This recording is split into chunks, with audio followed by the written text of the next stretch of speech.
વડોદરામાં ફરી એકવાર સગીરા દીકરીઓ અસુરક્ષિત જોવા મળી। માંજલપુરમાં સગીરા વિદ્યાર્થીની સાથે છેડતીની ઘટના બની। 14 વર્ષની વિદ્યાર્થીની સાથે શારીરિક અડપલા થયા। વિસ્તારમાં ખાનગી ટ્યુશનમાં જતી વિદ્યાર્થીની ટ્યુશનમાં કામ કરતા શખ્સે તેની છેડતી કરી। વિક્રાંત રાવલ નામના વ્યક્તિ વિરુદ્ધ પોક્સોનો ગુનો નોંધાયો છે।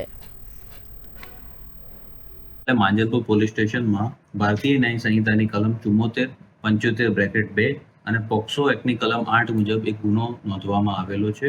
જે ગુનામાં ભોગ બનનાર જે છે એ તુલસીધામ 4 રસ્તા પાસે આવેલી વિદ્યાલય ખાનગી ટ્યુશન ક્લાસીસમાં અભ્યાસ કરે છે।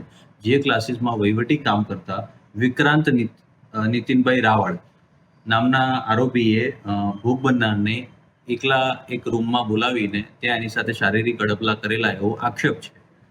જેની ફરિયાદ નોંધી આરોપીને રાઉન્ડ અપ કરી એની પૂછપરછ કરવામાં આવેલી છે અને આગળની તપાસ ચાલુ છે। આરોપી કેટલા વર્ષનો છે અને ત્યાં આગળ શું કામ કરતો હતો અને આરોપી વહીવટી કામ કરે છે ત્યાં ટ્યુશન ક્લાસીસમાં એડમિનિસ્ટ્રેટિવ કામ। કેટલા વર્ષથી ત્યાં આગળ કામ કરે છે એ તપાસ ચાલુ છે। હા, કેટલા વર્ષથી આમાં હાલ જે પ્રાથમિક છે એમની જે ભોગ બનનાર છે। બાકી એ સિવાય બીજા કોઈએ આપણે રજૂઆત કરી હોય એવું કોઈ જણાવ્યું આરોપીનો ગુનાહિત ઇતિહાસ છે ના। શું લાલચ આપતો હતો? કોઈ લાલચ આપતો આપીને બોલાવતો હતો? હા, એ જે ગણિત અને અંગ્રેજી શીખવાડવાની લાલચ આપીને